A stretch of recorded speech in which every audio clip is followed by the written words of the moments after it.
Hi friends, പുതിയൊരു വീഡിയോയിലേക്ക് എല്ലാവർക്കും സ്വാഗതം. ഇന്ന് നമ്മൾ വീണ്ടും ഒരു independence day special hair band making video ആയിട്ടാണ് വന്നിട്ടുള്ളത്.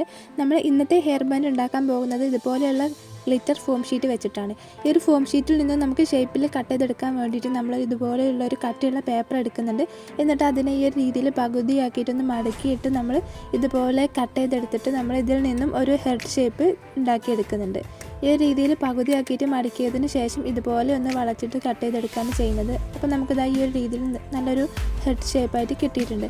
നമുക്ക് ഇതിന് നമ്മുടെ ഗ്ലിറ്റർ ഫോം ഷീറ്റിൻ്റെ ഗ്ലിറ്റർ ഇല്ലാത്ത ഭാഗത്ത് വെച്ച് കൊടുക്കുന്നുണ്ട്. എന്നിട്ടൊരു പെൻസിലോ പേനയോ വെച്ചിട്ട് ഇതുപോലെ ഒന്ന് മാർക്ക് ചെയ്തെടുക്കുന്നുണ്ട്. വളരെ സിമ്പിളായിട്ട് ചെറിയ കുട്ടികൾക്ക് പോലും ചെയ്തെടുക്കാൻ പറ്റുന്ന ഒരു അടിപൊളി ഹെയർ ബാൻഡാണിത്. ഇനി നമ്മൾ ഈ ഒരു മാർക്കിൽ കൂടെ ഒരു കത്രിക വെച്ചിട്ട് ഇതിനെ ഒന്ന് കട്ട് ചെയ്തെടുക്കുന്നുണ്ട്. നമുക്ക് ഈ ഒരു രീതിയിലാണ് കിട്ടിയിട്ടുള്ളത്. ഇനി ഇതുപോലെ നമ്മൾ ബാക്കി 2 കളേഴ്സിൽ നിന്നും കട്ട് ചെയ്തെടുക്കുന്നുണ്ട്. ഓറഞ്ച്, ഗ്രീന്, വൈറ്റ് അങ്ങനെ 3 കളറിലും നമ്മൾ ഇതുപോലെ ഓരോ പീസ് കട്ട് ചെയ്തെടുത്തിട്ടുണ്ട്.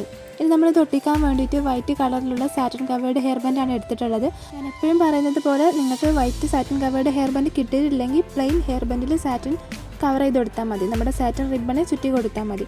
ഞാൻ ഈ ഒരു വൈറ്റ് ഹെയർ ബാൻഡിൻ്റെ സെൻറ്റർ ഭാഗം എന്താ ഇതുപോലെ പിടിച്ചിട്ട് അതിൽ ഗ്ലൂ അപ്ലൈ ചെയ്ത് കൊടുക്കുന്നുണ്ട്. ശേഷം നമ്മൾ ഓറഞ്ച് കളറിലുള്ള ഹെഡ് ഷേപ്പിന് ഇതുപോലെ നമ്മുടെ ഹെയർ ബാൻഡിൽ ഒട്ടിച്ച് കൊടുക്കുന്നുണ്ട്. നമ്മൾ സെൻറ്റർ ഭാഗത്തായിട്ടാണ് ഇതിനെ ഒട്ടിച്ചിട്ടുള്ളത്.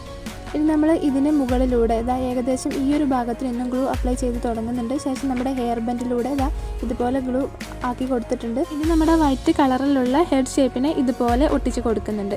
ഈ ഒരു രീതിയിൽ നമ്മുടെ ഓറഞ്ച് കളറിൻ്റെ പകുതിയാക്കിയിട്ട് ഇതുപോലെയാണ് നമ്മൾ ഒട്ടിച്ച് കൊടുക്കുന്നത്. ഇനി നമ്മൾ ഇതിന് മുകളിലൂടെയായിട്ട് വീണ്ടും ഗ്ലൂ അപ്ലൈ ചെയ്ത് കൊടുക്കുന്നുണ്ട്. ഈ ഒരു രീതിയിൽ നമ്മുടെ ഹെയർ ബാൻഡിലും വൈറ്റ് കളറിലുള്ള ഹെഡിലും കൂടിയായിട്ടാണ് ഗ്ലൂ അപ്ലൈ ചെയ്യുന്നത്. ശേഷം നമ്മുടെ ഗ്രീൻ കളറിലുള്ള പീസ് ഇതുപോലെ ഒട്ടിച്ച് കൊടുത്തിട്ടുണ്ട്. ഇത്രയേ ഉള്ളൂ, നമ്മുടെ ഹെയർ ബാൻഡ് ഇവിടെ റെഡി ആയിട്ടുണ്ട്. നമുക്ക് ഈ ഒരു സെയിം മെത്തേഡിൽ തന്നെ നമ്മുടെ അലിഗേറ്റർ ക്ലിപ്പും ചെയ്തെടുക്കാൻ പറ്റും. അതിന് വേണ്ടിയിട്ട് ഞാൻ നമ്മുടെ ഹെയർ ബാൻഡിൽ കട്ട് ചെയ്തെടുത്തിട്ടുള്ളതിനേക്കാൾ ചെറിയ സൈസിൽ ഇതുപോലെ ഹെഡ് ഷേപ്പ് കട്ട് ചെയ്തെടുത്തിട്ടുണ്ട്. ആദ്യം നമ്മൾ ഗ്രീൻ കളർ എടുത്ത് അതിൻ്റെ ഈ ഒരു ഭാഗത്തായിട്ട് ചെറുതായിട്ട് ഗ്ലൂ അപ്ലൈ ചെയ്ത് കൊടുക്കുന്നുണ്ട്. ശേഷം നമ്മൾ അതിന് മുകളിലായിട്ട് വൈറ്റ് കളറിലുള്ള ഹെഡിനെ ഇതുപോലെ ഒട്ടിച്ച് കൊടുക്കുന്നുണ്ട്. ഇനി നമ്മൾ ഇതിന് മുകളിൽ വീണ്ടും ഗ്ലൂ അപ്ലൈ ചെയ്യുന്നതിന് ശേഷം ഓറഞ്ച് കളറിലുള്ള ഹെഡിനെ ഈ ഒരു രീതിയിൽ ഒട്ടിച്ച് കൊടുക്കുന്നുണ്ട്. ഇനി നമ്മളൊരു അലിഗേറ്റർ ക്ലിപ്പ് എടുക്കുന്നുണ്ട്. എന്നിട്ട് അതിൽ ഗ്ലൂ അപ്ലൈ ചെയ്തതിന് ശേഷം നമ്മൾ ഈ ഒരു പീസ് ഇതുപോലെ ഒട്ടിച്ച് കൊടുക്കുന്നുണ്ട്. അങ്ങനെ വളരെ സിമ്പിളായിട്ട് നമ്മളൊരു ഹെയർ ബാൻഡും അലിഗേറ്റർ ക്ലിപ്പും ഉണ്ടാക്കി കഴിഞ്ഞിട്ടുണ്ട്.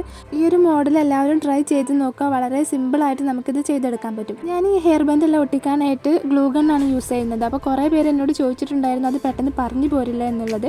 അപ്പോൾ അതിൻ്റെ ഡീറ്റെയിൽ ആയിട്ടുള്ള ഒരു വീഡിയോ ഞാൻ വൈകാതെ തന്നെ ചെയ്യും. ഈ ഒരു വീഡിയോ നിങ്ങൾക്ക് ഇഷ്ടപ്പെട്ട ലൈക്ക് ചെയ്യാനും നിങ്ങളുടെ അഭിപ്രായങ്ങൾ കമൻറ്റ് ചെയ്യാനും മറക്കരുത്. ഇതുപോലെയുള്ള കൂടുതൽ ഹെയർ ബാൻഡ് മേക്കിംഗ് വീഡിയോകൾക്കായിട്ട് ഈ ഒരു ചാനൽ സബ്സ്ക്രൈബ് ചെയ്യൂ.